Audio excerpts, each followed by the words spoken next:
देखो सबसे पहले हम पढ़ते हैं जीनोमिक्स। जीनोमिक्स क्या है? जीनोमिक्स का स्टडी हमको करना है, और ये मतलब मॉलिक्यूलर बेसिस ऑफ इनहेरिटेंस का सबसे लास्ट पार्ट है। अब लास्ट पार्ट है जीनोमिक्स में क्या है? इसमें स्टडी ऑफ जीनोम करते हैं। क्या करते हैं? Study of genome. Study of genome, इसमें complete set of haploid genome का कंप्लीट स्टडी करते हैं, उसको हम बोलते हैं genomics. First time genomics term was derived by scientist Thomas Roderick नाम, ये सबसे फर्स्ट टाइम डिस्कवर किए थे और ये टर्म दिए थे। फर्स्ट टाइम जब टर्म दिए थे, ये कौन से बेसिस पर टर्म दिए थे कि मतलब ये किस पे वर्क किए थे? ये वर्क किए थे based on reverse genetics.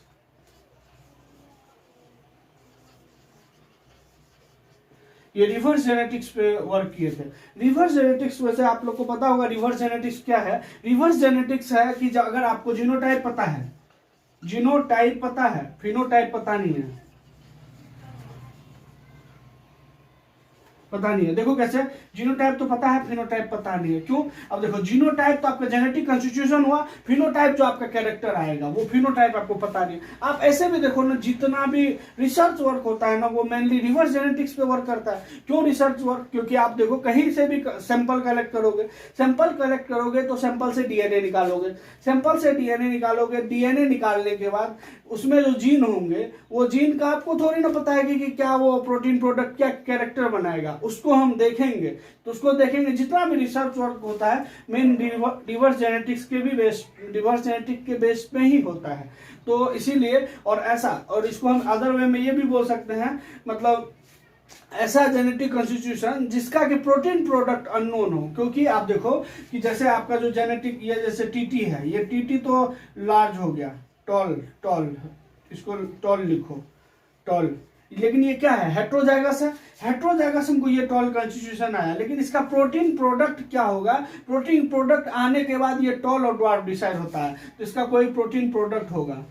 Protein product, ये प्रोटीन प्रोडक्ट हमको नॉन नहीं है। ये प्रोटीन प्रोडक्ट नॉन होगा कि ये टॉल वाला होगा या ड्वार्फ वाला होगा, उसके बाद पता चलेगा। तो रिवर्स जेनेटिक्स में हमको क्या होता है? प्रोटीन प्रोडक्ट नॉन नहीं होता है, जीनोटाइप पता होता है, फिनोटाइप नहीं पता होता है। उस पे बेस्ड है जो कि थॉमस रॉड्रिक टर्म दिए जीनोमिक्स, जिसमें कि हम स्टडी ऑफ जीनोम बोलते हैं। अब जीनोम क्या? Complete genome study, haploid genome पे जितना भी मतलब हमको जीन का स्टडी, कंप्लीट जीन का स्टडी हमको करना होता है। और ये टर्म कौन दिया? Thomas Rodrick. बेस्ड किस पे है? रिवर्स जेनेटिक्स पे। और रिवर्स जेनेटिक्स क्या है ये मैंने बता दिया। देखो, अब डेवलप तो बहुत सारे, मतलब ऐसे बहुत सारे ऑर्गेनिज्म के लिए ये मतलब जीनोमिक्स का स्टडी हुआ, बहुत सारे ऑर्गेनिज्म का स्टडी हुआ, लेकिन हमारे जो सिलेबस में है, हमारे सिलेबस में ह्यूमन जीनोम का स्टडी है। और ह्यूमन जीनोम का स्टडी है, ह्यूमन जीनोम स्टडी को एक प्रोजेक्ट के तौर पर हमारे मतलब जो एनसीईआरटी आप पढ़ोगे, जो आपका मेन पेपर पे फोकस होता है, अगर उसमें 2 पेज में आपको दिया हुआ है, 2 पेज में आपको बेसिक मतलब इंफॉर्मेशन दिया हुआ होगा। देखो आपको क्या तीन पार्ट में उसको डिवाइड किया गया। अब देखो, वैसे ह्यूमन जीनोम प्रोजेक्ट में स्टार्ट करूंगा तो देखो कि जब जैसे बहुत सारे ऑर्गेनिज्म के लिए डिस्कवर किया गया, लेकिन हमारे सिलेबस में क्या है? Human genome. अब ह्यूमन जीनोम के स्टडी को क्यों प्रोजेक्ट बनाया गया, कैसे बनाया, वो मैं डिस्कस करता हूँ। अब देखो, इसके बाद आता है ह्यूमन जीनोम प्रोजेक्ट।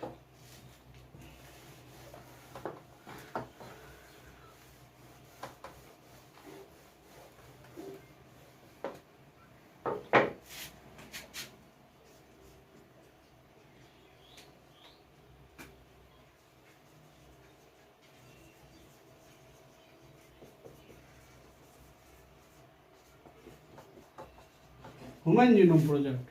अब human genome project it is a mega project है।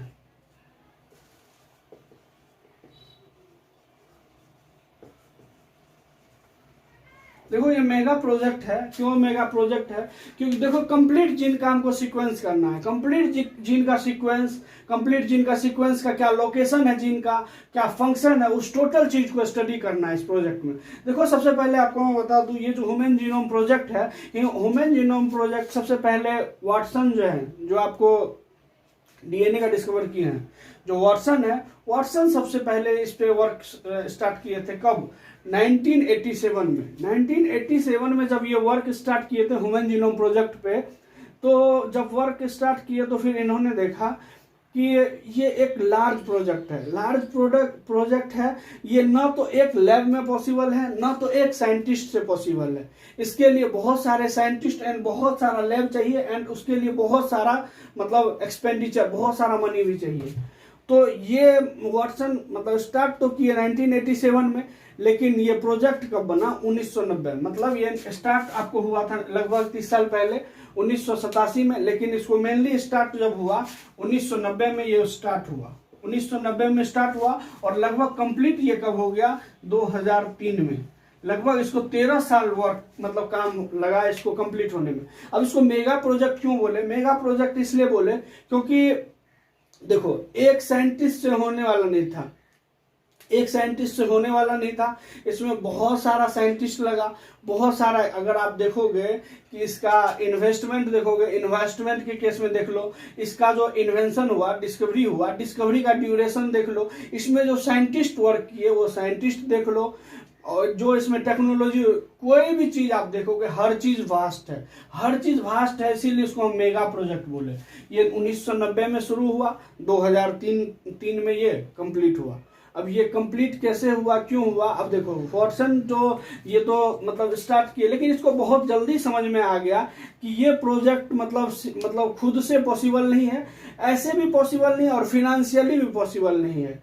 तो वाटसन क्रिक मतलब वाटसन जो है वो क्या किए, वो इस प्रोजेक्ट मतलब ये जो प्रोजेक्ट बनाए, इस प्रोजेक्ट को उन्होंने ग्लोबली डेवलप किया। बहुत सारे कंट्री में जा करके इसका वो बताया कि इसका गोल क्या है, इससे क्या मतलब फायदा होगा, हम इससे क्या क्या फायदा हो सकता है। अगर ह्यूमन जीनोम आप सोचो, कंप्लीट ह्यूमन जीनोम का स्टडी कर लेंगे, कंप्लीट जीनोम का स्टडी कर लेंगे, एक एक सीक्वेंस हमें पता होगा, एक एक सीक्वेंस पता होगा, उसका लोकेशन पता होगा, उसका फंक्शन होगा, तो जितने भी डिजीज हैं बहुत सारे चीज में हेल्प होगा।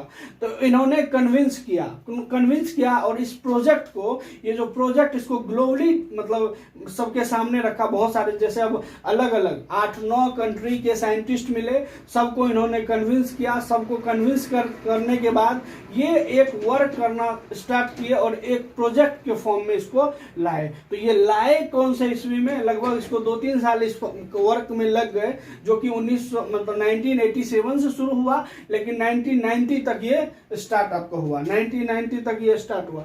अब ये जो थे ये ग्लोबली कन्विंस किए तो इसका एक्सपेंडिचर जो था वो इतना ज्यादा था कि मतलब देखो, अब ये मतलब वाटसन जो है ये क्यों मतलब ग्लोबली इसको वो करना चाहे, क्योंकि वो देखे कि अब इसमें क्या था कि हमें जीनोम में मतलब टोटल 3 बिलियन बेस पेयर का स्टडी करना। टोटल आप देखोगे एक जीनोम में देखोगे कि हमको टोटल जो है 3 बिलियन बेस पेयर है। कितना बेस पेयर है? 3.3 × 10⁹ बेस पेयर, या इसको 3 बिलियन बोलते हैं, इसको 3 बिलियन बोलते हैं। अब 3 बिलियन बेस पेयर का हमको सीक्वेंस करना है, और इस सीक्वेंस पे जो खर्च आ रहा था, वैसे खर्च को जो जब हम ग्लोबली इसको वो किए तो इसका खर्च देखा गया कि ये खर्च जो है $3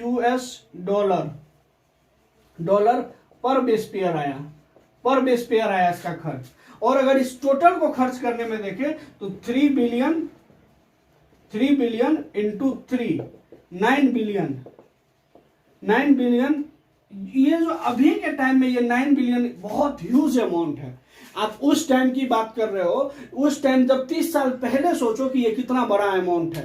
तो ये वैसे न सिंगली हैंडल होगा, और इसको मतलब बहुत मतलब एक लार्ज प्रोजेक्ट की तरह जब तक नहीं करेगा ना तो ये पॉसिबल नहीं था। तो इसको ग्लोबली वाटसन सब जगह गए। वाटसन देखो, वैसे तो ये आप देखोगे ये 2000 तक कंप्लीट हो गया, लेकिन उसी के बीच जो है ना वाटसन जो है उनका डेथ हो गया, तो जिसके कारण और 2-3 साल लेट हो गया, लगभग 2003 तक ये डेवलप हुआ। तो अब ये जो कॉस्ट इतना था, ये कॉस्ट को मतलब जैसे अब 8-9 कंट्री मिल करके ये प्रोजेक्ट स्टार्ट किए। अब ये प्रोजेक्ट स्टार्ट कैसे हुआ वो सब चीज मैं मेथोडोलॉजी में बताऊंगा कि कैसे कैसे डेवलप हुआ, लेकिन इस तरह ये स्टार्ट हुआ और इसका कॉस्ट लगभग इतना। लेकिन आप ये चीज जानो इसका रियलिटी कि ये जो कंप्लीट हुआ ना, ये कंप्लीट होने में जितना ये दिखा रहा है, जैसे हमने निकाला कितना इन्वेस्टमेंट होगा, इसका 3 टाइम्स ज्यादा इन्वेस्टमेंट हुआ, 3 टाइम्स इन्वेस्टमेंट हुआ इसका। तो ये एक बहुत वो मतलब अकेले करना पॉसिबल नहीं था। तो फिर अब इसमें क्या क्या किया गया, अब देखो कि अब इतना डाटा है, इतना डाटा को स्टोर करने के लिए अगर एक जीनोम का स्टडी कर रहे हैं, एक जीनोम को अगर हम normally type handwritten type अगर करें और अगर हम इसका एक डाटाबेस हम वो बनाएं, तो आप देखोगे कि एक बुक में 1000 पेज लो और 1000 पेज में 1000 लेटर हो, 1000 लेटर हो, ऐसा जो बुक है ऐसा कम से कम 3300 बुक्स रिक्वायर्ड हैं इस डाटा को कलेक्ट करने, इंफॉर्मेशन को कलेक्ट करने के लिए। अब इस इंफॉर्मेशन एक देखो, अगर हम बोले कि एक जीनोम का ये जो 3 बिलियन है, इसको अगर सीक्वेंस करके अगर इसका एक जीनोम का हम सीक्वेंस को अगर बुक में लिखे तो 1000 लेटर का पेज होगा, जिस पे एक पेज में 1000 लेटर, और वैसा 1000 लेटर वाला 1000 पेज लगेगा, 1000 पेज का एक बुक बनेगा, वैसा 3300 बुक लगेगा, जो कि एक जीनोम को हमको उसका सीक्वेंस को स्टोर करने में वो होगा। तो इन सब चीजों के वजह से ये उतना वो नहीं हो रहा था। अब इसको डेवलप करने के लिए बायोलॉजी का एक नया ब्रांच आया, bio informatics.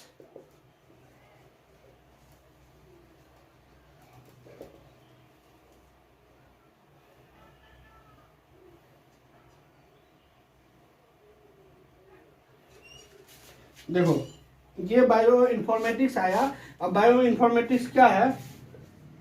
It is a branch of biology that deals with development of method and software tools for understanding biological data।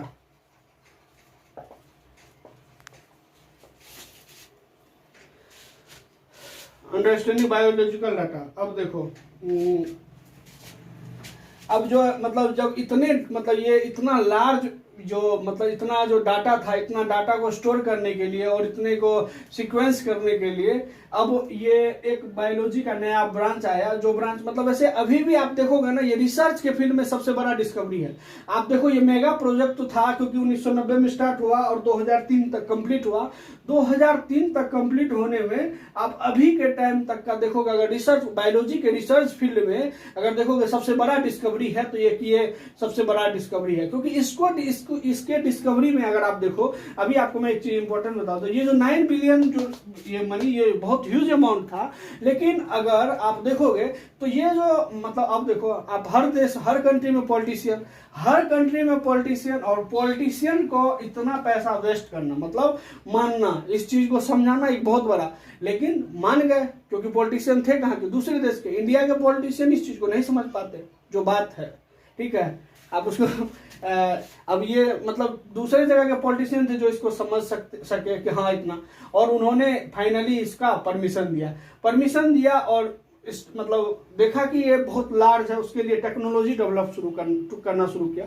जब टेक्नोलॉजी डेवलप करना शुरू किया तो टेक्नोलॉजी डेवलप करते करते ये 1990 से लगभग 1996 तक लगभग इसका प्रिपरेशन जैसे होता है ना, कि प्रिपरेशन किया तो उसके बाद मेन वर्क स्टार्ट हुआ। लगभग 1996 तक जो है ना, इसका मेन वो स्टार्ट नहीं हुआ था। ये टेक्नोलॉजी डेवलप करना पड़ा, कैसे कैसे क्या है, ये डेवलप करना पड़ा। और ये बहुत आप समझ लो कि बहुत एक लार्ज प्रोजेक्ट था, इस पे वर्क करना। और आपको ये जो टॉपिक है, इस टॉपिक को आपको बेसिक इसका इंफॉर्मेशन जान लो, बेसिक मेथोडोलॉजी क्या है, बेसिक इसका गोल क्या है, उसके बाद साइलेंट फीचर्स क्या है इसका, ये टोटल चीज आपको ब्रीफली जानना है। अब ये नहीं, अगर आप इसका टेक्नोलॉजी के बारे में जानोगे तो ये लार्ज चैप्टर बताया ना मैंने आपको कि एक नया मतलब वो बायोलॉजी का ब्रांच ही अलग डेवलप हो गया इसके टेक्नोलॉजी। और ये जो टेक्नोलॉजी डेवलप हुआ, इस टेक्नोलॉजी से आपको बहुत चीज, मतलब आप देखो कि ये तो सारे, मतलब इसको आप देखोगे तो ये इसको तो डेवलप कर रहे हैं ये 8-9 देश जो मैंने बताया, ये टोटल। लेकिन ये टोटल जो सब मिल के वर्क करेंगे ना, तो सब मिल के वर्क करेंगे, मिल करके वर्क करने के बाद जो रिजल्ट होगा उसको सब यूज करेंगे। तो सब यूज करेंगे, इसको उस तरह करके डेवलप किया जाता है और ये एक वास्ट प्रोजेक्ट की तरह डेवलप किया जाता है। तो अब इसका मतलब गोल्स क्या है इस ह्यूमन जीनोम प्रोजेक्ट का, तो वो आपको मैं गोल्स कुछ बताता हूं, गोल्स क्या है, ठीक है। देखो, अगर ह्यूमन जीनोम प्रोजेक्ट की बात करें तो आप human genome project mega project तो था ही। अगर इसमें आप साइंटिस्ट देखोगे, अगर ये जो 8 देश जो मान गए थे, ये 8 देश और इसके पॉलिटिशियन मान गए, पॉलिटिशियन मानने के बाद जो ये वर्क शुरू किया गया, लगभग इस वर्क में लगभग 20 लैब्स थे और 20 लैब्स लगभग 1500 साइंटिस्ट इसमें वर्क कर रहे थे। तो ह्यूमन जीनोम प्रोजेक्ट बहुत ही मेगा प्रोजेक्ट था, बहुत ही मेजर प्रोजेक्ट था और अभी तक का बायोलॉजी में सबसे लार्ज रिसर्च वर्क अगर देखोगे तो वो ये होगा। और इसको एक प्रॉपर मैनर में, एकदम कंप्लीट पैटर्न में इसको किया गया। उतना बड़ा अभी तक कोई डिस्कवरी नहीं है, इसको बहुत बड़ा इसको डिस्कवरी बोला जाता है। अब देखो ह्यूमन जीनोम प्रोजेक्ट का गोल्स क्या था, कि देखो सबसे पहले तो इसका गोल ये था कि हमको डिटरमाइन करना है जितना भी मतलब बेस पेयर का सीक्वेंस है, उस टोटल बेस पेयर के सीक्वेंस को हमको मतलब सीक्वेंस करना है। उसके बाद क्या है कि जितना भी जीन है, ह्यूमन जीनोम है, तो ह्यूमन डीएनए में जितना, मतलब ह्यूमन डीएनए में जितना भी जीन है उस कंप्लीट जीन को आइडेंटिफाई करना और जितना भी इंफॉर्मेशन है उसको डाटाबेस में स्टोर करना। और हमको क्या करना है, जो इंप्रूवमेंट टूल्स का करना है जो कि डाटा एनालिसिस अच्छे से करे।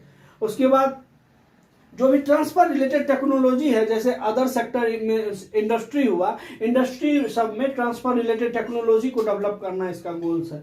उसके बाद ये ethical, legal and social issue जो है, ये देखो जैसे भी आप कोई भी काम शुरू करते हो ना, आप जानते हो कुछ लोग अगेंस्ट करेगा, कुछ लोग अगेंस्ट करेगा। अब क्यों करेगा वो चीज मैं बताता हूँ, कि जैसे कोई भी चीज आप अच्छा, जैसे ह्यूमन जीनोम प्रोजेक्ट था उसमें भी अपोज किया गया। तो अपोज किया गया, अपोज क्या था कि बोला अगर ह्यूमन जीनोम के एक एक जीनोम का स्टडी, अगर हम कंप्लीट ह्यूमन जीनोम है, कंप्लीट ह्यूमन जीन के एक एक सीक्वेंस का स्टडी कर लेंगे और एक एक सीक्वेंस का स्टडी और उसका लोकेशन पता कर लेंगे, उसका लोकेशन पता करने के बाद उसका फंक्शन पता कर लेंगे, तो इसका एक गलत यूज करके कोई अदर चीज भी डेवलप किया जा सकता है। तो ये प्रोजेक्ट मतलब ऑब्जेक्शन तो था इस पे कि हाँ इसका वो कर सकता है।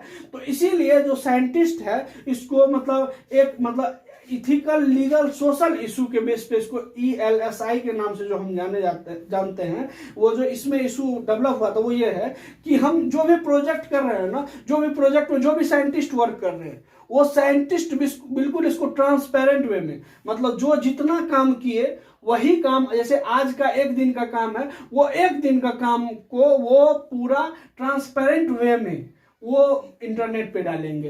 तो ये बहुत एक ट्रांसपेरेंट वे में, मतलब किसी से कोई, जैसे आप ये भी जानते हो कि इसका सब जो ऑब्जेक्शन लगाए उसमें ये था कि जो ये जो इसका पैटर्निटी हो जाएगा, मतलब इसका क्लोनिंग हो जाएगा, इसके क्लोनिंग से मतलब इसका कॉपी बना लिया जाएगा, कॉपी बना लेने के बाद अलग अलग कंट्री अलग अलग यूज कर सकता है। तो ये सब इस पे ऑब्जेक्शन था। ये ऑब्जेक्शन को हटाने के लिए मतलब इथिकल, लीगल, सोशल इशू इसको बना दिया कि इसको बिल्कुल साइंटिस्ट जो है बिल्कुल इसको ट्रांसपेरेंट वे में जो आज का काम है वो आज का काम को नेट पे डाले। अब देखो ये जो साइंटिस्ट लोग जो वर्क स्टार्ट किए, वर्क कैसे स्टार्ट किए वो मेथोडोलॉजी में अभी मैं आपको बताऊंगा, इसका नेक्स्ट स्टेप वही होगा। लेकिन आप समझो कि ये जो टूल्स है, मतलब ये मतलब इथिकल, लीगल, सोशल इशू इसको बनाया, क्यों बनाया ये चीज आप समझे। ऑब्जेक्शन बहुत सारे थे और उस ऑब्जेक्शन को रिमूव करने के लिए इसको सोशल इशू बना दिया कि इसको ट्रांसपेरेंट वे में साइंटिस्ट इसको डेवलप करेंगे। जैसे साइंटिस्ट मतलब जैसे कोई भी वर्क आज किए, अलग अलग कंट्री के साइंटिस्ट अलग अलग वर्क किए, ये जितना भी वर्क किए ये वर्क जो है अपना रिप्रेजेंट करेंगे उसी दिन इंटरनेट पे। अब इन जितना वर्क किए वो रिप्रेजेंट किए, तो ये टोटल ऑल ओवर कंट्री के पास गया और ऑल ओवर कंट्री हर कोई उसको देख रहा है, मतलब जो भी कंट्री के रिप्रेजेंटेटिव वो उसको देख रहे हैं। तो इसका मतलब इसको एकदम ट्रांसपेरेंट, इसमें कोई मतलब इधर उधर फालतूपंती मतलब ऐसा कोई गेम नहीं हुआ इसमें। तो इसको एकदम ट्रांसपेरेंट वे में किया गया, क्योंकि क्योंकि ये बहुत मेगा प्रोजेक्ट था और इसमें इधर उधर बहुत बड़ा वो होता, लेकिन इसको सबने सपोर्ट किया और एक ट्रांसपेरेंट वे में किया। यही है इस मतलब address the ethical legal social issue, जिसको कि ELSI के नाम से जाने। अब देखो ये जो है ह्यूमन जीनोम प्रोजेक्ट का, तो ये तो गोल हो गया क्या कि कितने सीक्वेंस है, सीक्वेंस को डिटरमाइन करना, डिटरमाइन करने के बाद जितने भी जीन्स है DNA पे उसको आइडेंटिफाई करना, डाटाबेस में इसको स्टोर करना, डाटा एनालिसिस के लिए टूल्स को डेवलप करना। अब मतलब ट्रांसफर टेक्नोलॉजी जो कि अदर सेक्टर जैसे इंडस्ट्री वगैरह में है, इसको इस टेक्नोलॉजी को हमको डेवलप करना, मतलब इस रिलेटेड टेक्नोलॉजी को डेवलप करना। उसके बाद ये सोशल इशू वाला चीज था कि इस इशू को हम वो कर दे, क्योंकि ह्यूमन जीनोम प्रोजेक्ट बहुत सारा ये था कि ऑब्जेक्शन था, उस ऑब्जेक्शन को हटाने के लिए एक ट्रांसपेरेंट वे में वर्क करने के लिए ये आ गया फोर्थ वाला। उसके बाद अब जो है ये तो ह्यूमन जीनोम प्रोजेक्ट जो है ये डेवलप हुआ। अब ये डेवलप हुआ तो ये ऐसे नहीं कि हाँ मतलब एक ये सब जितने टाइप से ह्यूमन्स हैं, जितने टाइप्स के ह्यूमन्स हैं, सबसे पहले कुछ इंपॉर्टेंट चीज जान लो कि सबसे पहले ये bacteria, yeast, Drosophila, Arabidopsis and Caenorhabditis elegans, इन सारे पे वर्क किए, इन सारे पे वर्क कर मतलब इन सारे का जीनोम का स्टडी हुआ। पहले इन सारे जीनोम का स्टडी हुआ, उसके बाद ह्यूमन का जीनोम आया। तो आपको ये क्वेश्चन, ये सारे इंपॉर्टेंट क्वेश्चन का पार्ट है कि सबसे पहले आपको ये पूछेगा कि फर्स्ट प्रोकैरियोट जीनोम स्टडी हुआ तो उसका है एग्जाम हेमियोफिलस इन्फ्लुएंजी।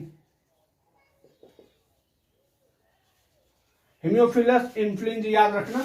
अब फर्स्ट यूकैरियोट की बात करें, फर्स्ट यूकैरियोट तो ये यीस्ट क्या है, saccharomyces cerevisiae, SACCA saccharomyces cerevisiae, saccharomyces. अब ये स्पेलिंग पे ध्यान मत देना, सैक्रोमाइसिस सेरेविसी, हेमियोफिलस इन्फ्लुएंजी और ड्रोसोफिला जिसको फ्रूट फ्लाई बोलते हैं, इस पे इसके जीनोम को भी स्टडी किया गया। और अगर हम प्लांट की बात करें, ये एरोब्डोप्सिस फर्स्ट प्लांट जिसके कंप्लीट जीनोम को स्टडी किया गया उसका नाम है एरोब्डोप्सिस।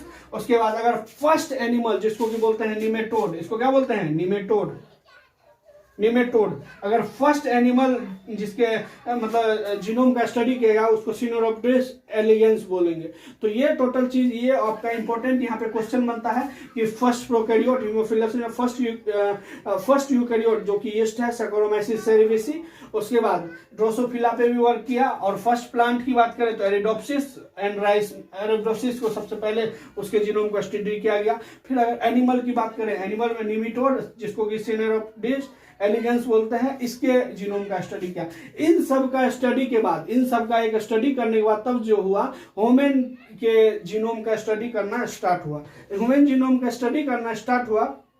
देखो अब ह्यूमन जीनोम का स्टडी स्टार्ट होने से क्या हुआ, जब ह्यूमन जीनोम का स्टडी स्टार्ट हुआ तो लगभग मतलब हंड्रेड्स ऑफ ह्यूमन अलग अलग एज ग्रुप के, अलग अलग एरिया के ह्यूमन्स के जीनोम को लाया गया और एक कंपैरेटिव स्टडी किया गया। अब अलग अलग एरिया के ह्यूमन्स को लाएंगे, अलग अलग एरिया के ह्यूमन्स को लाएं। अब जैसे 100 टाइप के हम जीनोम का स्टडी करेंगे, जैसे कि अब अलग अलग एरिया, अलग अलग डिजीज, अलग अलग एज ग्रुप, जैसे अब कोई ऑस्ट्रेलिया का ले आए, कोई नीदरलैंड का ले आए, कोई इंडिया का ले आए, तो अलग अलग। और हाँ, मैं आपको एक दो चीज अपने इंडिया के बारे में आपको बता देता हूँ। जो आज का जनरेशन है, देखो अभी क्या होता है ना कि हमारे इंडिया में नॉलेज बहुत है लेकिन अपॉर्चुनिटी गवर्नमेंट नहीं देती। अगर ये काम अगर इंडिया के साथ, जैसे वाटसन जो शुरू किए ये काम, इसको एक ग्लोबल लेवल तक ले गए, अगर ये इंडिया के साइंटिस्ट वर्क करते ना, ये ग्लोबल लेवल तक कभी नहीं पहुंचाते। क्योंकि हमारा जो ये सिस्टम है ना, ये सिस्टम आप लोग ही सुधार सकते हो उस सिस्टम को। और क्यों,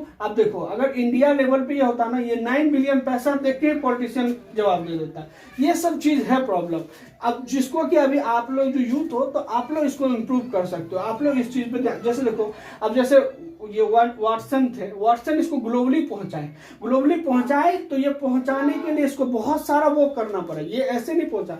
बहुत सारे साइंटिस्ट, बहुत सारे पॉलिटिशियन, हर चीज को अगर वही चीज अगर इंडिया, जैसे आपको क्या लगता है ये प्रोजेक्ट जो है, ये प्रोजेक्ट ऐसे थोड़ी ना ये प्रोजेक्ट डेवलप हो गया। इस प्रोजेक्ट में इंडिया के साइंटिस्ट हैं जो कि अमेरिका के लैब में वर्क करते थे, लेकिन उसको अपॉर्चुनिटी नहीं था, और अपॉर्चुनिटी नहीं था तो वो मतलब अमेरिका को रिप्रेजेंट किए। अगर इंडिया के पास जितना दिमाग है उतना अपॉर्चुनिटी मिलेगा तो एक अलग लेवल का होगा इंडिया। तो ये चीज आप लोग ध्यान रखना, क्योंकि मतलब इंडिया जो है ना, मतलब इंडिया में दिमाग की कमी नहीं है, यहाँ बस अपॉर्चुनिटी और यहाँ के सिस्टम में कमी है। इस सबको मतलब आप लोग थोड़ा इम्प्रूव कर सकते हो, ठीक है। तो अब ह्यूमन जीनोम का आपको गोल, बेसिक इंट्रोडक्शन, ये सारा चीज बता दिया। अब इसका मेथोडोलॉजी हम डिस्कस करेंगे।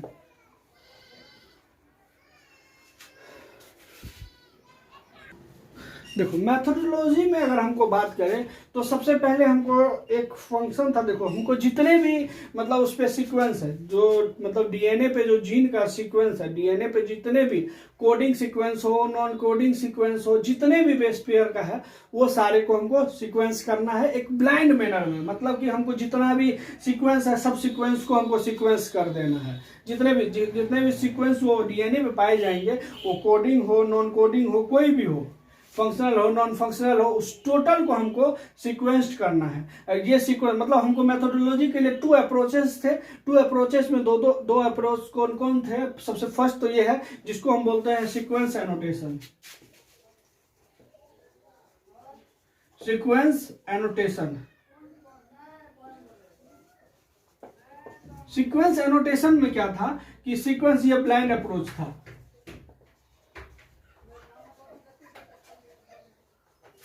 To sequence complete base pair,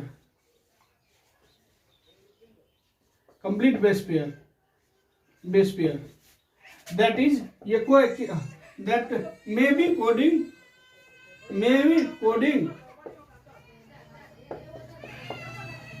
non coding, doesn't matter. मतलब आपको कंप्लीट सीक्वेंस करना है। आप जब सीक्वेंस कर लिए, अब दूसरा अप्रोच उसके बाद आता है जिसको हम बोलते हैं ESTS। इसको लिखते हैं एक्सप्रेस्ड सीक्वेंस टैग्स। इसमें क्या होता है,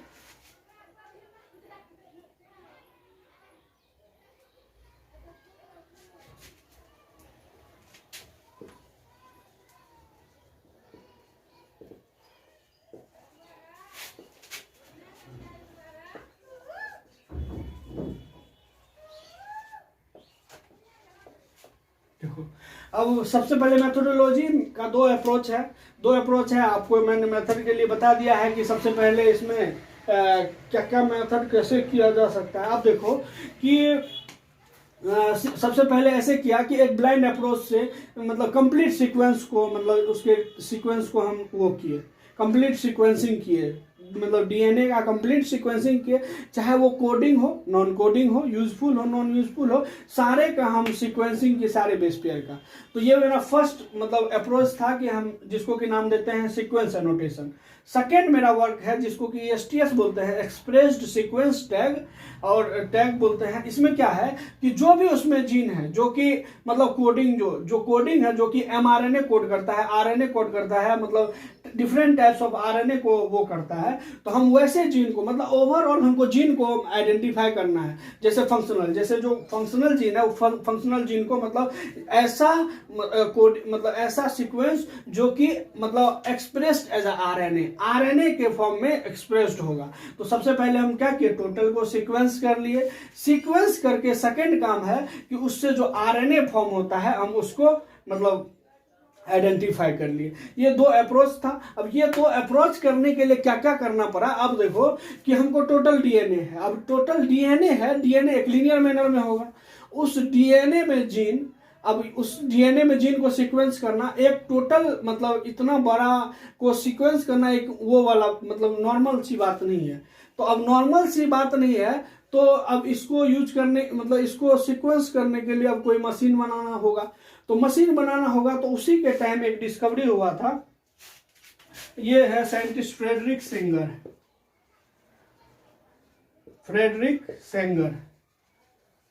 ये जो साइंटिस्ट है ये प्रोटीन एंड न्यूक्लियोटाइड का सीक्वेंस बनाए थे।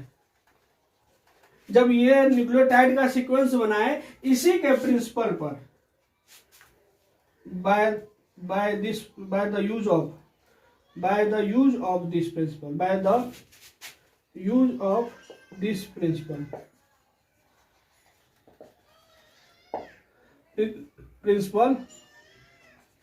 DNA fragment are sequenced। अब सोचोगे डीएनए फ्रेगमेंट क्यों हुआ, कैसे हुआ? आप देखो, अब जैसे अब हमको टोटल डीएनए को क्या करना था, अब इस टोटल डीएनए को हमको मतलब उसका स्टडी करना है। अब देखो अब कैसे स्टडी का प्रोसीजर होगा। देखो सबसे पहले हम क्या किए, टोटल ह्यूमन में कितने क्रोमोजोम है, सबसे पहले ये चीज जान लो। टोटल 24 क्रोमोजोम है, 24 क्रोमोजोम। ये 24 क्रोमोजोम्स में क्या है, 22 ऑटोसोम। 22 क्या है, ऑटोसोम। एक हो गया एक्स एंड एक हो गया वाई। इस टोटल का स्टडी करना है, ये टोटल का स्टडी करना है। अब टोटल का स्टडी हम कैसे करेंगे, देखो क्या करेंगे हम, टोटल जैसे हर एक लैब में एक एक क्रोमोजोम दे दिए। अब एक एक क्रोमोजोम दे दिए, उस एक एक क्रोमोजोम का हमको स्टडी करना है। और सारे क्रोमोजोम का स्टडी जो भी लैब में है, सब में टेक्निक एक ही अप्लाई कर रहे हैं। तो सारे क्रोमोजोम, एक एक क्रोमोजोम अलग अलग लैब में उसके फंक्शन को हम आइडेंटिफाई, उसके सीक्वेंस को तैयार करेंगे। सीक्वेंस करने के बाद क्या आरएनए बनेगा, उसको हमको करना है। अब एक ही जो मतलब एक ही डीएनए पे, जो एक ही क्रोमोजोम का जो डीएनए पे हम वर्क करेंगे, तो एक जीन का डीएनए का क्रोमोजोम पे हम वो करेंगे। तो हम देखें कि फ्रेडरिक सिंगर जो है प्रोटीन और न्यूक्लियोटाइड का सीक्वेंस अरेंज किए थे। तो अरेंज जब किए थे तो इसी का प्रिंसिपल यूज करते हुए हम डीएनए मतलब सीक्वेंस बनाने का सोचे। अब डीएनए सीक्वेंस बनाने का सोचे तो इस पे जो प्रिंसिपल है, अब ये सीक्वेंस करने के लिए एक मशीन बनाए थे जिसको बोलते हैं ऑटोमेटेड सीक्वेंसर डीएनए, मतलब automated DNA sequencer. Automated DNA sequencer जैसे ये मशीन बनाए थे, एक मतलब टेक्नोलॉजी डेवलप करके कि सीक्वेंस करने। वो मशीन का क्या था, लिमिटेशन था कि वो कंप्लीट डीएनए को वो नहीं कर सकता था। अब वो कंप्लीट डीएनए को सीक्वेंस नहीं कर सकता था, एक फ्रेगमेंट को सीक्वेंस कर सकता था। तो हम क्या किए कि एक कंप्लीट डीएनए को क्या किए, फ्रेगमेंट्स में कन्वर्ट कर लिए। क्योंकि लिमिटेशन था भाई, लिमिटेशन था तो उसको हम फ्रेगमेंट में कन्वर्ट किए। अब फ्रेगमेंट में कन्वर्ट कैसे करेंगे, रेस्ट्रिक्शन इंडोन्यूक्लियस, ये बात जानते हो। अब हम क्या किए, फ्रेगमेंट्स बना लिए। अब ये फ्रेगमेंट्स बनाने के बाद क्या करेंगे, एक हम हर फ्रेगमेंट्स को अलग अलग स्टडी करेंगे। उस फ्रेगमेंट्स को स्टडी करने के बाद सारे को जोड़ देंगे। अब ये फ्रेगमेंट को हमको क्या करना पड़ेगा, इस फ्रेगमेंट को देखो हम क्या करते हैं, बैक्टीरिया और ईस्ट इन दोनों में ट्रांसफर करेंगे। इन दोनों में ट्रांसफर करेंगे तो आप ये बताओ कि अगर हम डीएनए का कोई फ्रेगमेंट है, इस डीएनए के फ्रेगमेंट को अगर हम बैक्टीरिया में ट्रांसफर करेंगे तो इस ये डीएनए बैक्टीरिया के डीएनए में मिल जाएगा कि नहीं मिल जाएगा। तो उसके लिए हम इसमें क्या करते हैं, दोनों इसके बोथ एंड पर मार्कर जीन हम लगाते हैं, मार्कर। अब एक बात सोचो, डीएनए फ्रेगमेंट का सीक्वेंसिंग करने के लिए हमको एक जीन लाइब्रेरी बनाना पड़ता है। अब ये जीन लाइब्रेरी क्या होता है, ये चीज जानो कि जैसे आप ये जो डीएनए था, डीएनए को आप जो बैक्टीरिया में भेजोगे, आपको स्टडी करना है तो आप बैक्टीरिया में भेजोगे, तो बैक्टीरिया जो कल्चर करेगा ना, बैक्टीरिया और ईस्ट जो कल्चर होगा, कल्चर होने से आपको क्या मिलेगा, ये जो जीन है, ये जीन का क्लोनिंग हो जाएगा। अरे भाई कल्चर होगा, बैक्टीरिया है, बैक्टीरिया का डीएनए ग्रोथ होगा, मतलब बैक्टीरिया का कल्चर होगा। बैक्टीरिया कल्चर, एक बैक्टीरिया से दूसरा बैक्टीरिया बनेगा, उसका दूसरा डीएनए बनेगा। इसका मतलब उसमें जो इसका जो जीन हम डीएनए भेजे थे, जिसमें मार्कर लगा के जीन जो भेजे थे, ये जीन ट्रांसफर होगा। ये जीन ट्रांसफर होगा तो ये जीन ट्रांसफर होगा तो ये जीन का क्या हुआ, क्लोनिंग हुआ। और जीन का क्लोनिंग के साथ साथ जीन का प्रिजर्वेशन भी हुआ। और जीन का प्रिजर्वेशन, जीन का क्लोनिंग, इसी को हम बोलते हैं जीन लाइब्रेरी। क्योंकि अगर हमारे पास फ्रेगमेंट है, अलग अलग फ्रेगमेंट को हमको स्टडी करना है, तो अलग अलग फ्रेगमेंट के स्टडी करने के लिए हम सबसे पहले सबको फ्रेगमेंट किए। फ्रेगमेंट करने के बाद सब पे मार्कर लगाए। सबको मार्कर लगाने के बाद हम जो जीन को जिस बैक्टीरिया में डाल रहे हैं, उस बैक्टीरिया को अलग, उस बैक्टीरिया को अलग, और उसको हम ध्यान रखने हैं कि जीन का कहां ट्रांसफर कराए विथ मार्कर। मार्कर के साथ क्यों कराए, मार्कर के साथ अगर नहीं कराते तो वो जो जीन है, वो बैक्टीरिया का जीन हम रिकॉग्नाइज नहीं कर पाते। उसके लिए हम क्या किए, मार्कर जीन लगा करके उसको किए। अब उसका जीन लाइब्रेरी कैसे तैयार हुआ, जीन लाइब्रेरी तैयार हुआ कि वही एक बैक्टीरिया को कल्चर मीडियम में डाले। कल्चर मीडियम में डालने के बाद उसका कल्चर हुआ। कल्चर होने से क्या हुआ, एक तो वो आपको प्रिजर्वेशन हो गया, प्रिजर्वेशन के साथ साथ उसका क्लोनिंग। आप सोचो एक्सपेरिमेंट करते हैं, एक्सपेरिमेंट में ह्यूज अमाउंट यूज होता है, लार्ज अमाउंट यूज होगा तो उसके लिए क्लोनिंग भी जरूरी है। तो ये जीन लाइब्रेरी का दो फंक्शन हो गया कि हाँ हमको क्लोनिंग में भी हेल्प हो गया और आपको प्रिजर्वेशन में भी। फिर इसी तरह करके हम जीन प्रिजर्व किए। फिर हर एक का सीक्वेंस एक एक को लेके स्टडी किए, उसका सीक्वेंस किए। अब सीक्वेंस करने के बाद जब हम अलग अलग बैक्टीरिया में अलग अलग क्रोमोसोम्स का जो फ्रेगमेंट डाले थे, उस फ्रेगमेंट का स्टडी किए, फिर अगले का किए। इसी तरह करते करते हम कंप्लीट फ्रेगमेंट्स का जब स्टडी कर लिए, उस कंप्लीट फ्रेगमेंट का स्टडी करने के बाद उस सारे फ्रेगमेंट्स को हम क्या किए, जोड़ दिए। सारे फ्रेगमेंट्स को जब जोड़े तो हमको वहां पे मिला कि एक जो है मतलब कहीं कहीं बार बार है सेम, मतलब रिपीटेटिव सीक्वेंस आ रहा था, सेम सीक्वेंस कहीं कहीं मिल रहा था। तो सेम सीक्वेंस जो मिल रहा था, फिर हमने देखा ये सेम सीक्वेंस क्या है, यही तो मार्कर का है। अब बहुत सारा फ्रेगमेंट है, बहुत सारे फ्रेगमेंट के side both side same marker आप लगाए हो, तो सेम मार्कर लगाए हो तो जो ज्वाइन करेगा तो वो फ्रेगमेंट आपको मिलेगा कि नहीं मिलेगा, फ्रेगमेंट दोनों मिलेगा। तो हम क्या किए, यही फ्रेगमेंट को मतलब ओवरलैप करा लिए, जो इसका जो मार्कर जीन वाला पोजीशन था, मार्कर जीन वाले पोजीशन को ओवरलैप करा लीजिए। जैसे डीएनए का फ्रेगमेंट है सारे, जैसे ये देखो ये फ्रेगमेंट है, आपको सपोज दैट ये फ्रेगमेंट है, इधर मार्कर है इधर मार्कर है, सारे जीन को ऐसे हम अरेंज कर लिए और ये जो मतलब मार्कर जीन का जो सीक्वेंस है इसको हम ओवरलैप करा लिए। इसी को हम बोलते हैं जीन मैपिंग, याद रखना, जीन मैपिंग। आप अभी पढ़े थे मॉर्गन में कि जेनेटिक मैपिंग उसको बोलते हैं। क्यों बोलते हैं, क्योंकि आप मॉर्गन में जेनेटिक क्रॉस में आप पढ़े होंगे कि जीन मैपिंग होता है, तो वो तो जेनेटिक मैपिंग था और ये फिजिकल मैपिंग है। फिजिकल मैपिंग मतलब क्यों, क्योंकि हम लिए जीन का एक प्रॉपर मैनर में हम वो बनाए, इसीलिए हम इसको फिजिकल जीन मैपिंग बोल देंगे। फिजिकल जीन मैपिंग बोलेंगे। अब इसको क्या करेंगे, ये मार्कर जीन वाला जो पोर्शन है इसको कट कर देंगे। मार्कर जीन वाला पोर्शन जैसे ही कट करेंगे, अब सारे फ्रेगमेंट्स फ्री हैं और सारे फ्रेगमेंट्स को ज्वाइन कर लेंगे। ज्वाइन करने के बाद हम कंप्लीट डीएनए का मतलब सीक्वेंसिंग हो गया कंप्लीट, क्योंकि मार्कर को भी हम कट कर दिए। अब कंप्लीट डीएनए का आपको सीक्वेंस मिल गया।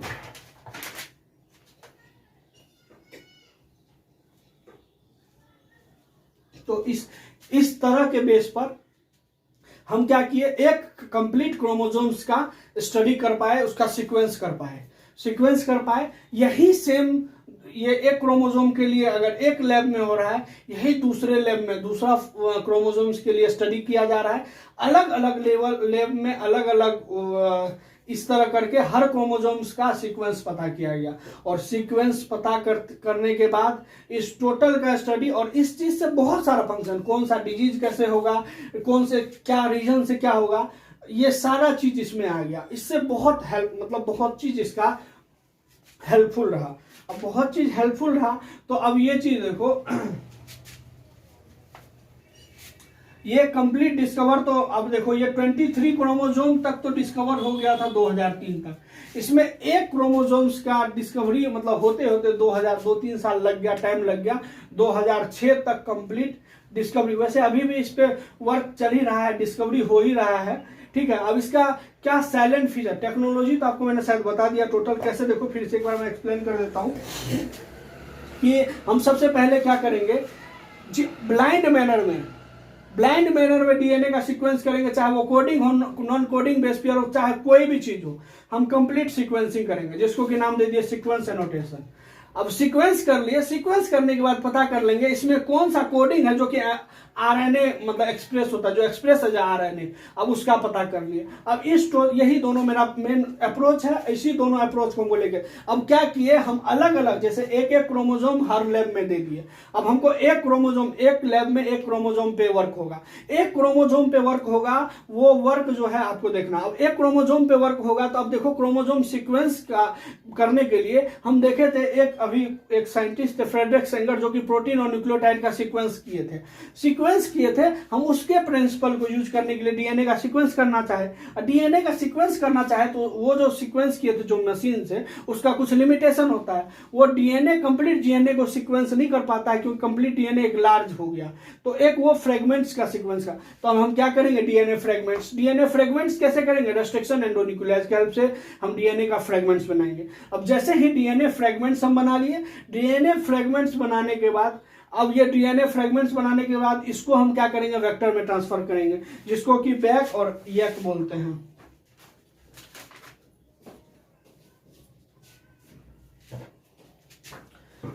इसको क्या हम BACYAC, bacterial artificial chromosome, bacterial artificial chromosome,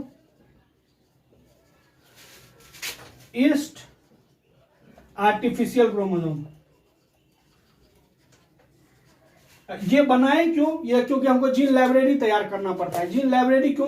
क्योंकि जो हम फ्रेगमेंट्स बनाए वो फ्रेगमेंट्स को हमको स्टडी करना है, और एक साथ सबको स्टडी नहीं कर सकते हैं, तो सबको क्या करते हैं, अलग अलग बैक्टीरिया में डालते हैं, अलग अलग बैक्टीरिया डाल के उसका कल्चर मतलब जीन लाइब्रेरी बनाते हैं। और जीन लाइब्रेरी जो बनाते हैं, जीन लाइब्रेरी का 2 काम, एक तो इसका क्या हो गया कि जो DNA का फ्रेगमेंट्स डाले वो तो प्रिजर्व है मेरा, और प्रिजर्व होने के साथ साथ उसका क्लोनिंग भी हो रहा है, उसका ग्रोथ भी हो रहा है। अब हमको कोई भी एक्सपेरिमेंट करना है उसमें तो ग्रोथ का हमको ज्यादा चाहिए, तो अब हमको क्लोनिंग भी हो रहा है। 2 चीज जीन लाइब्रेरी तैयार किए। जीन लाइब्रेरी तैयार करने के बाद एक एक का हम सीक्वेंस तैयार करते गए, सीक्वेंस तैयार करते गए। अब ये जो हम बैक्टीरिया और ईस्ट में जो डाले, अगर हम नॉर्मल DNA फ्रेगमेंट्स डाल देंगे तो हमें पता कैसे चलेगा DNA बैक्टीरिया का है कि हमारा मतलब जो हम डाले हैं। तो ये चीज ऐसे होता है कि हम क्या करते हैं, दोनों साइड लगा देते हैं मार्कर, मार्कर लगा के बाद बैक्टीरिया और ईस्ट में ट्रांसफर कर देते हैं। अब जो है मार्कर से हमें पता चल जाएगा, फिर मार्कर के बाद ये जीन को हम निकाल लेंगे। अब जीन को निकाले, जीन को ज्वाइन किए तो देखिए बहुत सारा सेम सीक्वेंस आ रहा था, मतलब वो क्या था, मार्कर जीन का था। तो मार्कर जीन का था, तो अब इस मार्कर जीन को हम मतलब खत्म करेंगे, मार्कर जीन को खत्म करेंगे। तो मार्कर जीन खत्म कैसे करेंगे, ये खत्म ऐसे होगा कि हम मार्कर जीन को सारे को अरेंज कर दिए कि मतलब जितना भी मार्कर था सबको ओवरलैप करा दिए, और ओवरलैप कराने के बाद मार्कर को कट कर दिया, बच गया DNA फ्रेगमेंट्स। अब इस DNA फ्रेगमेंट्स को हम ज्वाइन कर दिए, सारे का सीक्वेंस पता था। अब सारे का सीक्वेंस पता था, इसी तरह हमको कंप्लीट DNA का सीक्वेंस पता चल गया। अब इस कंप्लीट DNA, इसमें NCERT का एक लाइन लिखा हुआ है कि मिनी और micro satellite help in gene mapping. वो कैसे, आप देखो, मिनी सैटेलाइट और माइक्रो सैटेलाइट एक रिपीटेटिव सीक्वेंस है। आप देखो ये आपको मैंने बताया है कि जीन जो होता है, जीन के 1000 मतलब मिलियंस बेस पेयर के बाद एक दूसरा जीन होता है। तो लेकिन ये जो 1000 और मिलियन मैंने बताया था, इसमें होता क्या है, रिपीटेटिव सीक्वेंस और नॉन रिपीटेटिव सीक्वेंस। तो ये रिपीटेटिव सीक्वेंस के इर्द गिर्द जैसे लेफ्ट में और राइट में जीन होता है, तो इसके हेल्प से हम जीन मैपिंग करते हैं। इसीलिए मिनी सैटेलाइट के लिए एक लाइन लिखा हुआ है कि मिनी सैटेलाइट और micro satellite help in gene mapping. तो ये यही फंक्शन लिखा हुआ है NCERT में, आप ध्यान रखना। अब इसका साइलेंट फीचर्स क्या है ह्यूमन जीनोम प्रोजेक्ट का, उसको देखते हैं। बाकी चीज कंप्लीट हो चुका है, साइलेंट फीचर्स देखते हैं ह्यूमन जीनोम प्रोजेक्ट का। देखो, अब salient features of human genomes की बात करेंगे तो साइलेंट फीचर्स सबसे पहले हमने एक्सपेक्ट किया था 3 बिलियन एक्सपेक्ट किया था, तो ह्यूमन जीनोम कंटेंट इतना बेस पेयर, ये बात हमको मिल गया। मतलब अगर हम सोचे थे 3 बिलियन हमको आना चाहिए, तो हमको 3164.7 base pair, million base pair, million nucleotide basis. ये हमको था कि 3 बिलियन मतलब 1000 मिलियन का ही बिलियन होता है, इसीलिए 3164 मिलियन बोले या 3 बिलियन बोले, सेम ही बात बोले। और 3.3 × 10⁻⁹ जिसको भी, वो भी 3 बिलियन। तो हम सोचे थे 3 बिलियन, लेकिन हमारे पास आया भी 3 बिलियन के आसपास। तो हम जितना सोचे थे उतना ह्यूमन जीनोम इतना न्यूक्लियोटाइड का बेस कंटेंट करता था। हम बात करें अगर एवरेज जीन, इसको बोलते हैं एवरेज जीन का साइज जो आया 3000 बेसिस आया, लेकिन इसका साइज वेरी ग्रेटली, मतलब इसका साइज वेरी करेगा, मतलब साइज में डिफरेंस आएगा बहुत ग्रेटली। अभी तक में सबसे लार्जेस्ट नॉन ह्यूमन जीनोम जो है वो डिस्ट्रोफिन का जीन है, जो कि 2.4 मिलियन बेसिस का है, 2.4 मिलियन बेसिस का है। ये चीज आप ध्यान रखना, लार्जेस्ट, ये आपका क्वेश्चन है, इंपॉर्टेंट क्वेश्चन में से ये एक है।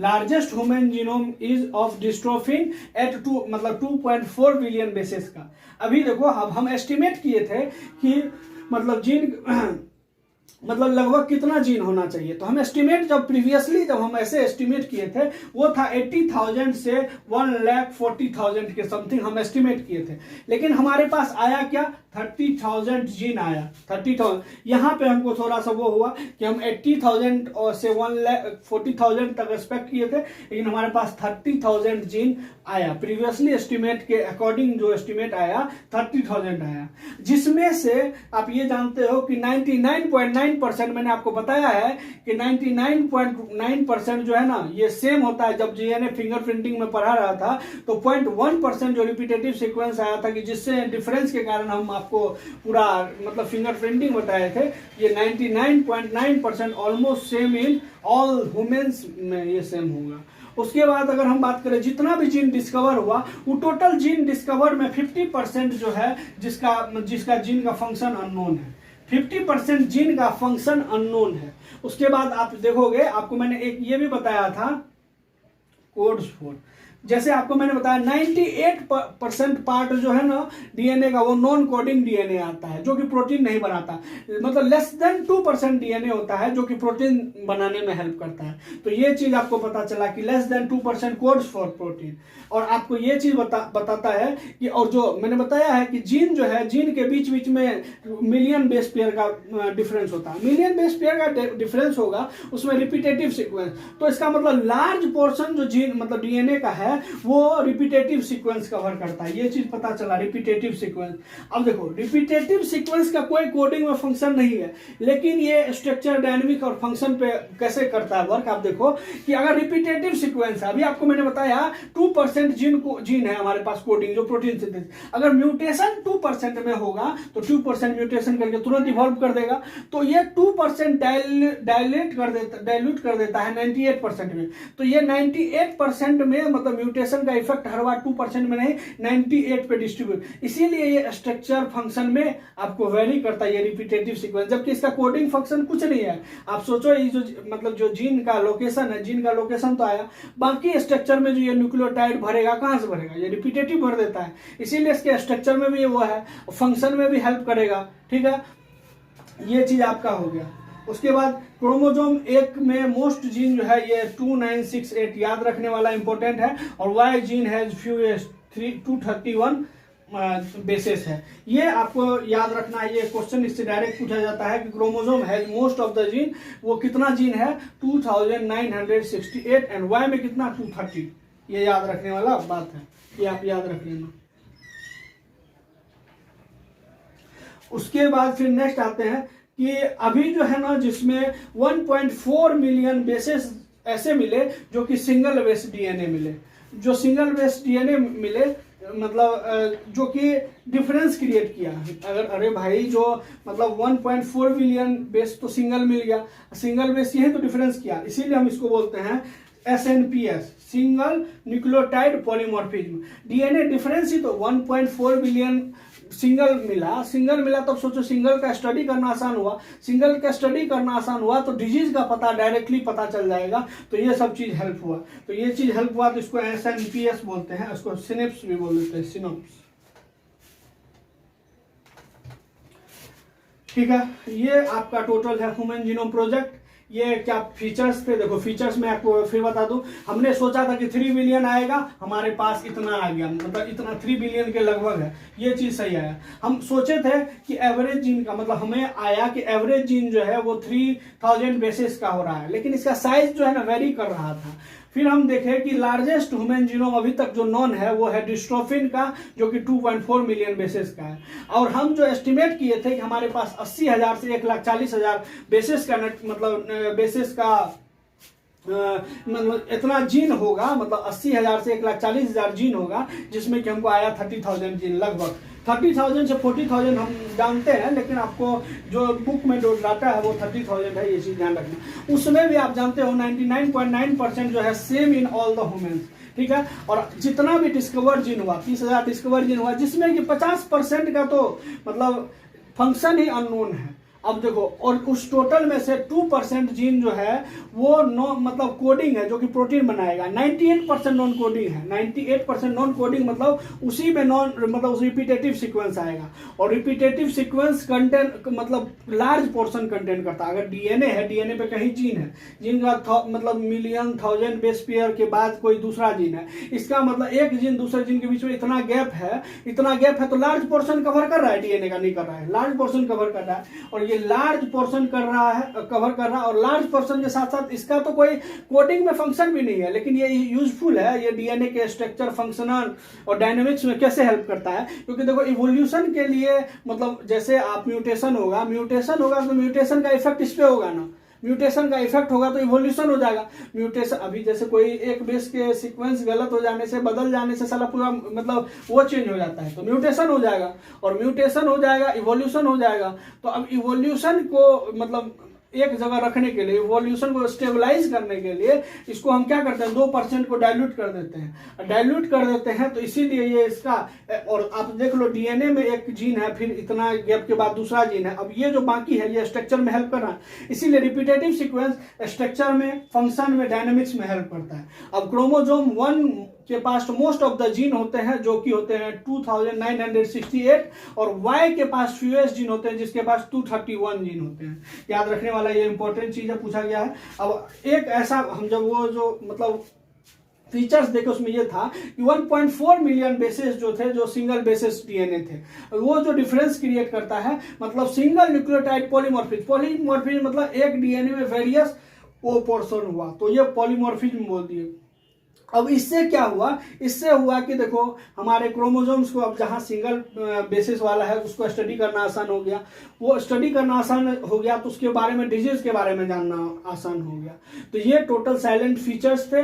टोटल ह्यूमन जीनोम प्रोजेक्ट कहाँ से आया, ह्यूमन जीनोम मतलब सबसे पहले genomics, study of genome, genomics बोल दिए। हैप्लॉइड जीनोम को कंप्लीट स्टडी किए, रॉड्रिक सबसे पहले ये मतलब डिस्कवरी किए हैं, वर्ड टर्म दिए हैं। उसके बाद ये रिवर्स जेनेटिक्स पे वर्क किए, फिर आया ह्यूमन जीनोम प्रोजेक्ट में वाटसन वर्क किए, वाटसन वर्क करके इसको ग्लोबली पहुंचा करके इसके कैसे कैसे इसका एस्टिमेट बना, कैसे कैसे इसका फंक्शन, कैसे कैसे डेवलपमेंट हुआ। एक इंट्रोडक्टरी पार्ट हमने पढ़ा, इंट्रोडक्टरी पार्ट के बाद हमने इसका मैथोडोलॉजी पढ़ा कि कैसे इसका मेथड है, कि कैसे हम इसको ह्यूमन जीनोम प्रोजेक्ट को डेवलप करेंगे। मेथोडोलॉजी के बाद फिर हमने इसके साइलेंट फीचर्स क्या है वो साइलेंट फीचर्स पढ़े, उसी बीच में हमने गोल को भी देखा, इसका क्या गोल्स है। ठीक है, ये टोटल आपका ह्यूमन जीनोम प्रोजेक्ट होता है। Thank you. अगर आपको मेरा ये चीज पसंद आए तो इसको प्लीज लाइक एंड सब्सक्राइब करो। मैं बिल्कुल न्यू हूँ, मैं अभी मतलब बहुत अच्छे लेवल तक आपको पढ़ाऊंगा, बहुत अच्छा मैं मेहनत करूंगा, और इसमें जो भी अगर मेरे से कोई गलती होगा तो आप प्लीज उसको कमेंट करके बताओ, जहां तक मुझे होगा मैं उसको सुधार करूंगा। और प्लीज मेरे चीज को सपोर्ट करना, अगर आपको उसमें कोई गलती नजर आए, कोई चीज हो तो आप मुझे प्लीज कन्विंस करना, बताना, मतलब बड़े भाई छोटे भाई की तरह कोई दिक्कत नहीं। क्योंकि देखो सीखना है ना, सीखना हमें मतलब कहीं से भी सीखो, आप मेहनत करते रहो, अगर कोई चीज गलती होता है सुधार करो। अगर मेरे से अगर उसमें कोई चीज अगर आपको कुछ उल्टा लगे, कुछ गलत लगे, प्लीज आप कमेंट में मुझे डायरेक्टली बताना और मुझे समझाना, मैं उस चीज को इम्प्रूव करूंगा और अच्छे से करूंगा। और प्लीज मेरे चैनल को लाइक एंड सब्सक्राइब करो। Thank you.